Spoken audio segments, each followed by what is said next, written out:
Matthew 14. John the Baptist beheaded. At that time, Herod, the Tetrarch, heard the reports about Jesus, and he said to his attendants, "This is John the Baptist. He has risen from the dead.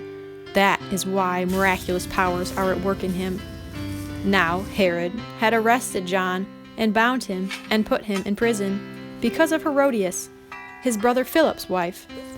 For John had been saying to him, "It is not lawful for you to have her." Herod wanted to kill John, but he was afraid of the people because they considered him a prophet.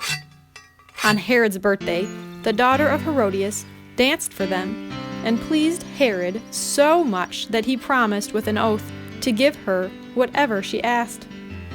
Prompted by her mother, she said, "Give me here on a platter the head of John the Baptist." The king was distressed, but because of his oaths and his dinner guests, he ordered that her request be granted and had John beheaded in the prison. His head was brought in on a platter and given to the girl, who carried it to her mother. John's disciples came and took his body and buried it. Then they went and told Jesus.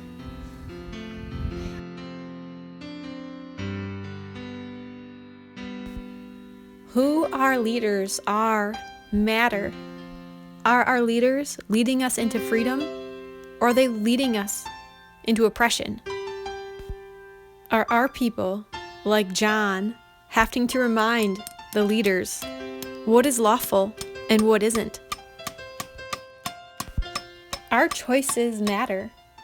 Are we standing up like John, risking it all so that the people can live in a place where truth reigns? What choices do we have in our own lives that will help preserve the truth of the gospel in our world today? What we choose, what we do now, affects our children and the generations to come.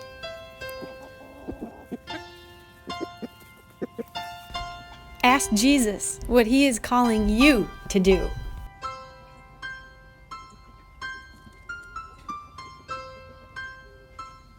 Matthew 14, Jesus reacts to the death of John the Baptist. When Jesus heard what had happened, he withdrew by boat privately to a solitary place. Hearing of this, the crowds followed him on foot from the towns. When Jesus landed and saw a large crowd, he had compassion on them and healed their sick. God never stops giving. Matthew 14, Jesus feeds the 5,000. As evening approached, the disciples came to Jesus and said, "This is a remote place, and it's already getting late. Send the crowds away so they can go to the villages and buy themselves some food."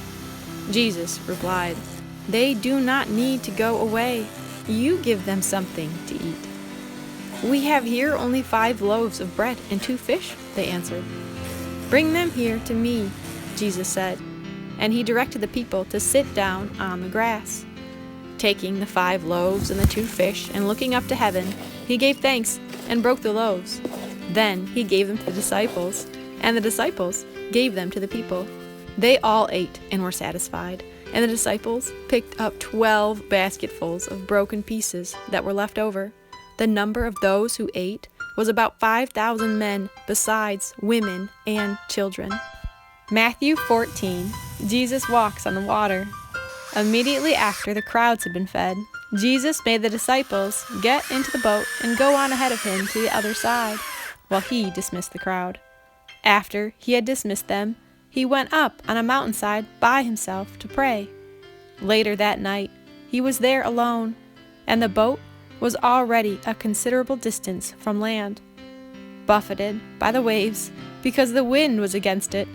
Shortly before dawn, Jesus went out to them, walking on the lake. When the disciples saw him walking on the lake, they were terrified.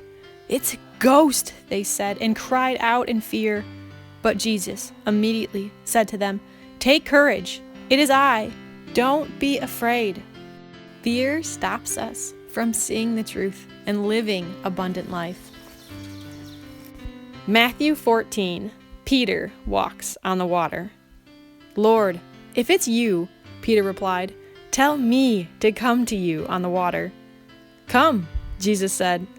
Then Peter got down out of the boat, walked on the water, and came toward Jesus. But when he saw the wind, he was afraid, and beginning to sink, cried out, "Lord, save me!" Immediately, Jesus reached out his hand and caught him. "You of little faith," he said, "why did you doubt?" And when they climbed into the boat, the wind died down. Then those who were in the boat worshipped him, saying, "Truly you are the Son of God." When they had crossed over, they landed at Gennesaret.